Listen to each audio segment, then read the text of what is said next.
दोस्तों, वैसे तो इस दुनिया में बहुत धर्म है, लेकिन जो सनातन धर्म की इम्पोर्टेंस वर्ल्ड लेवल पर है वो किसी और धर्म की नहीं।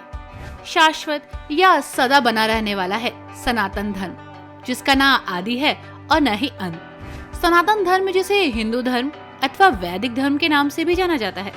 भारत की सिंधु घाटी सभ्यता में हिंदू धर्म के कई चिन्ह मिले हैं। तो ये धर्म आपको बता दे कि लगभग 12,000 साल पुराना है, जबकि कुछ पौराणिक मान्यताओं के अनुसार हिंदू धर्म को 90,000 वर्ष पुराना भी माना जाता है। सनातन धर्म, जिसे हिंदू धर्म के नाम से भी जाना जाता है, ये विश्व के सबसे प्राचीन धर्मों में से एक है। ये धर्म जितना प्राचीन है उतना वैज्ञानिक भी। वैसे दोस्तों, आज हम आपको कुछ ऐसा बताने जा रहे हैं जिसे सुनकर आप हैरान होने वाले हैं। तो दोस्तों, जहाँ एक समय ऐसा था जब हिंदू या सनातन धर्म सिर्फ भारत में ही पहचान रखता था, लेकिन आज ऐसा नहीं है, बल्कि ये दुनिया के हर कोने तक पहुंच चुका है। आज हम आपको कुछ ऐसे देशों के बारे में बताएंगे जहां पर सनातन धर्म ने अपनी जड़ें मजबूत की हैं। हालांकि इसमें जानकर आपको हैरानी होगी कि मुस्लिम देश भी शामिल हैं। तो चलिए चलते हैं एक खास सफर पर। ये सफर है सनातन का। नमस्कार दोस्तों, आप सभी का बहुत बहुत स्वागत है हमारे YouTube channel let's explore TV पर।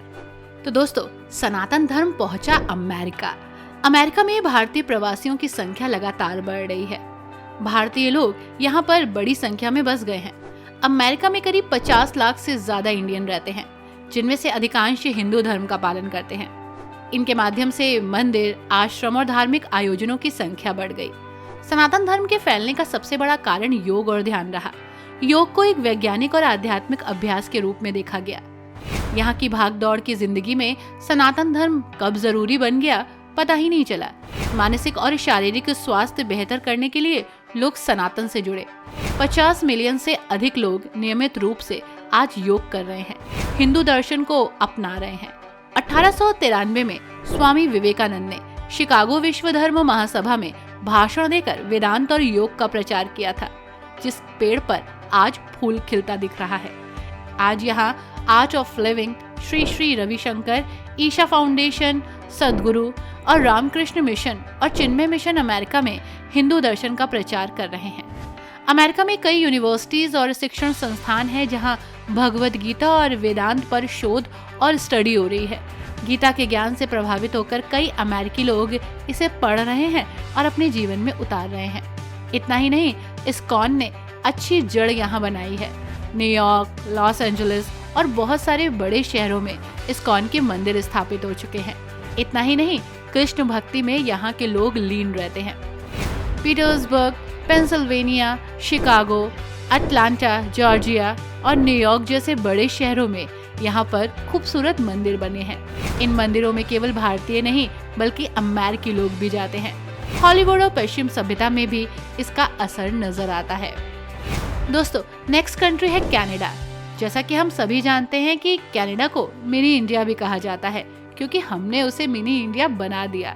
आज के समय में लगभग 20 लाख से अधिक भारतीय मूल के लोग यहाँ रहते हैं, जिसमें से हिंदू धर्म का पालन सबसे ज्यादा लोग करते हैं। टोरंटो, वैंकूवर, मॉन्ट्रियल और ब्रैम्पटन जैसे शहरों में हिंदू समुदाय की मजबूत उपस्थिति नजर आती है।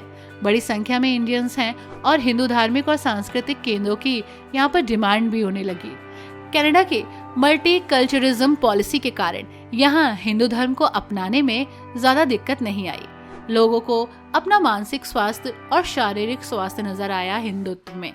उनको समझ आ गया कि अगर उन्हें खुद को हेल्दी एंड वेल्दी रखना है तो उन्हें सनातन से जुड़ना होगा। साथ ही महत्वपूर्ण भूमिका निभाई स्वामी विवेकानंद ने, महर्षि महेश योगी ने, ओशो जी ने और श्री श्री रविशंकर जी ने और सद्गुरु जैसे आध्यात्मिक गुरुओं ने।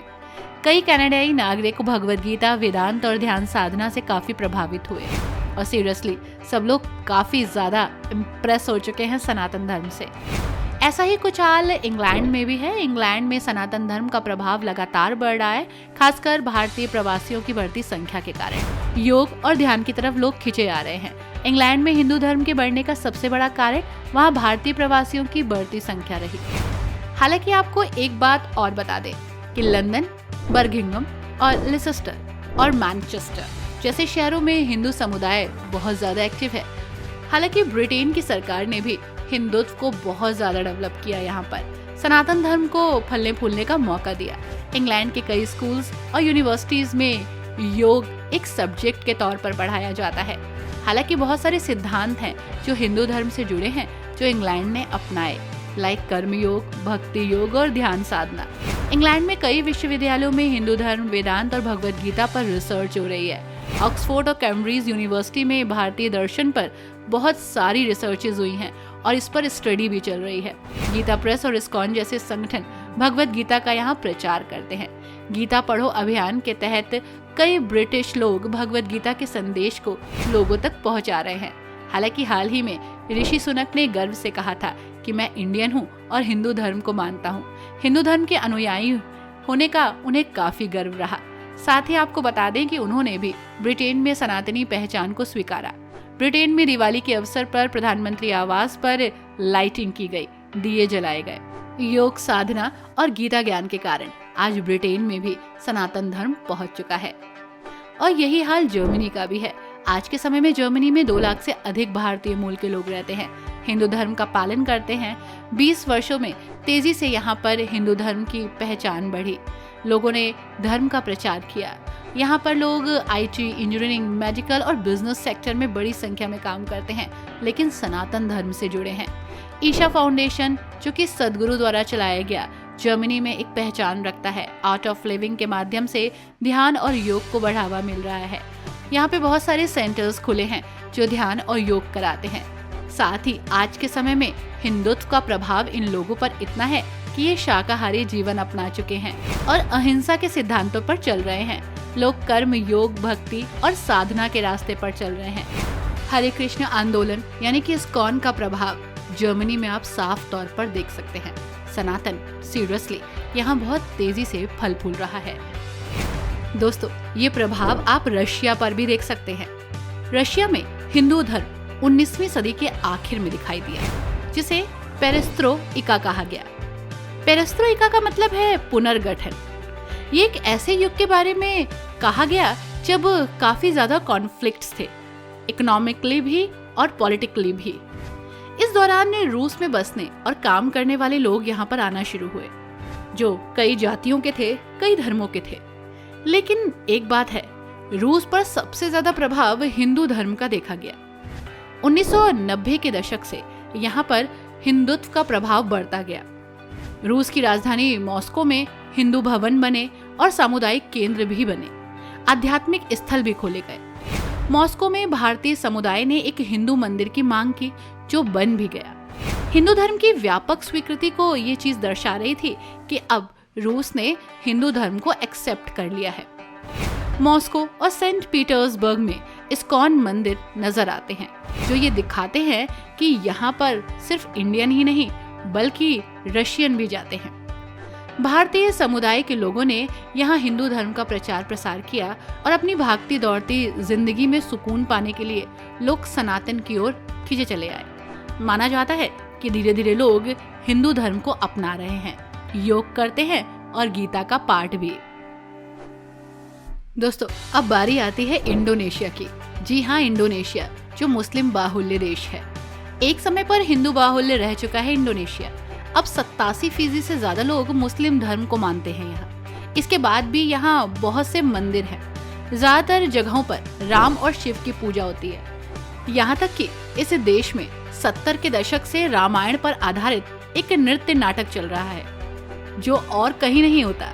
इंडोनेशिया की हिंदू आबादी पर दक्षिण का असर दिखता है दोस्तों।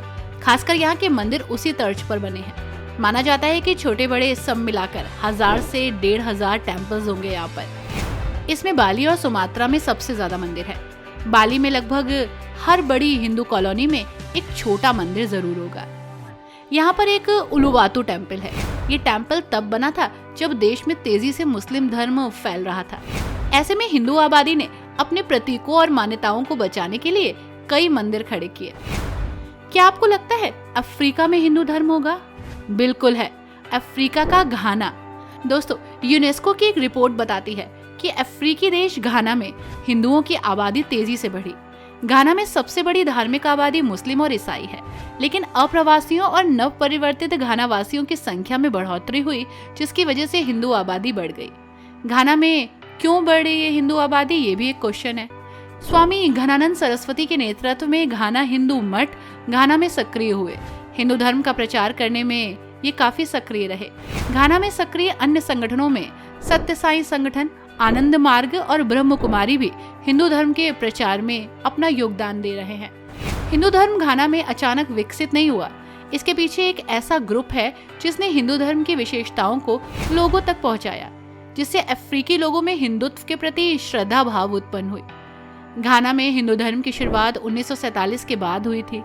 सिंधी निवासियों ने 1970 के दशक में यहाँ हिंदू धर्म की शुरुआत की। जब भारत के विभाजन के बाद सिंधी समुदाय के कुछ लोग यहाँ बस गए, उसके बाद हिंदू धर्म के प्रचार में घाना के हिंदू मठ, स्वामी घनानंद सरस्वती और international society for Krishna consciousness यानी कि इस्कॉन की महत्वपूर्ण भूमिका नजर आई। दोस्तों, ऑस्ट्रेलिया में भी हिंदुत्व की जड़ें पहुंच चुकी हैं। ईसाइयों की आबादी 50% से भी कम रह गई है। इसके अलावा किसी भी धर्म को न मानने वाले यानी कि नास्तिकों की संख्या में 9% की बढ़ोतरी हुई और जो बचे वो सनातन धर्म से प्रभावित दिख रहे हैं। ऑस्ट्रेलिया ब्यूरो ऑफ स्टैटिस्टिक्स के अनुसार ऑस्ट्रेलिया में पहली बार ऐसा हुआ है जब देश में खुद को ईसाई बताने वालों की संख्या 44% रह गई। लगभग 50 साल पहले ईसाइयों की आबादी करीब 90% थी। हालांकि देश में ईसाई धर्म को मानने वालों की संख्या अभी भी ज्यादा है, लेकिन यहाँ पर हिंदुत्व ने बहुत तेजी से अपने पैर पसारे। अब आप यहाँ पर हरे कृष्णा और हरे राधा के बोल सुन सकते हैं। लोग यहाँ पर काफी ज्यादा फॉलो कर रहे हैं हिंदू धर्म को। और हाँ, आपको जानकर हैरानी होगी कि यहाँ पर मंदिर भी बन चुके हैं।